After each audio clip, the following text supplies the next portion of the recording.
Just like the planets rotating around the sun, every year you can count on Call of Duty to come back with new missions. Since 2007, the franchise has been fast-forwarding us to the future, and now we're leaving the Earth entirely, fighting for dominion among the stars. We've shot lasers and floated in space in Call of Duty games before, so how can Infinite Warfare shake up a conflict we've been living for so long?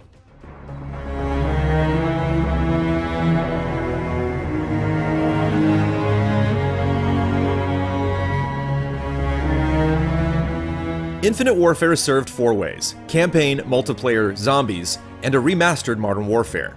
The 9-year-old game has never looked better, and even though it's frustrating that it's being held hostage, it adds considerable value to Infinite Warfare. Out of the three modes actually in the game, the campaign is the weakest. Despite going places no Call of Duty campaign has gone before. After a quick prologue, you assume the role of Nick Reyes, a level-headed soldier suddenly given command of a massive ship and its crew. Determined to stay in the cockpit and keep his boots on the ground, he frequently leaves his captain duties on the bridge behind to fight the Settlement Defense Front and its ruthless leader Salen Koch head-on. Kit Harington and Brian Bloom, despite their commitment to their roles, play two of the blandest soldiers we've seen in the series. Reyes doesn't reveal much about himself, and Koch spends the whole game preaching his Klingon-esque philosophies of war to an army we never see him addressing. All State-owned forces are ordered to surrender for immediate execution. There's lots of drama, but little depth. One of the most fascinating crew members is a robot named Ethan that likes to make practical jokes and throw itself in harm's way. Programmed for combat? Thoroughly, man. Born to kill. Look like you can kick some serious ass. Well, now you're just making me blush, sir. But these antics aren't enough to breathe life into the story.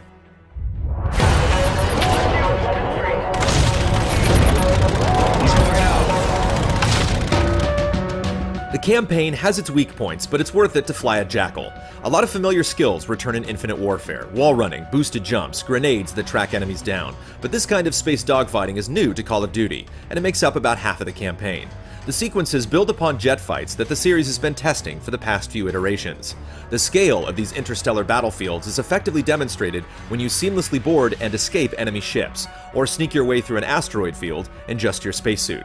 It's nowhere near as deep as a flight sim, but the Jackal outings get intense, and the setups can be creative.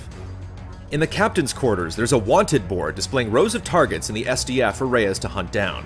This adds some surprisingly gratifying moments when you snuff out a handful of ace pilots, or eliminate a high-ranking officer when a destroyer blows up. Most of these faces you never see, but it's still fun to get notified that you didn't just take out yet another ship or pilot, but someone vital to your enemy's army.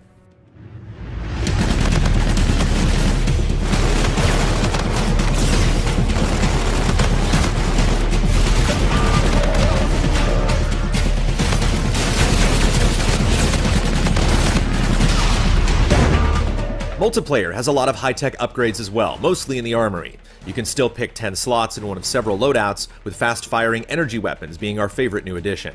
You can further define your role with one of 6 rigs. You start with 3 unlocked: Warfighter, FTL, and Merc. Each rig gives you a unique special ability, and also a weapon you can use when a point meter fills up, similar to Specialists in Black Ops 3. However, movement in multiplayer doesn't feel as refined and freeform as Black Ops 3. It felt like the series made a big leap last year, and they're playing it safe in 2016. There's still a ton of ways to customize your soldier and profile, and lots of fun maps like Throwback with its Happy Days vibes, or Mayday, which feels more like Destiny than traditional COD. One of the most impressive elements of Call of Duty's multiplayer at this point is the number of modes. There are lots of varied playlists to keep you busy, and supply drops unlock regularly with new cosmetic items, gestures, or weapons. Like, where the hell are we?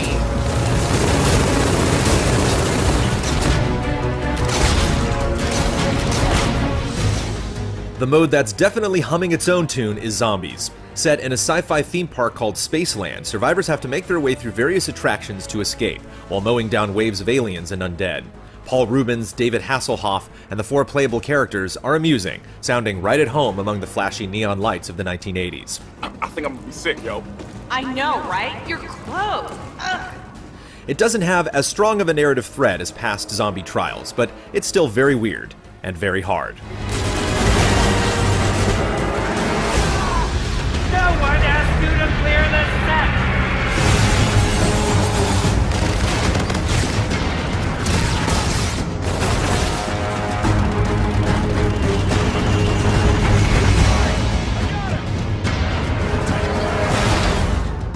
Ever since entering the modern era, Call of Duty has rapidly improved its tech, but Infinite Warfare is not the pinnacle in this era of drones and starships.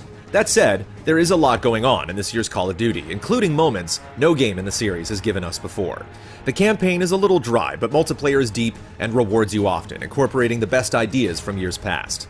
Zombies continues to be a zany palate cleanser for those that crave it, and your ticket lets you revisit one of the best shooters ever made.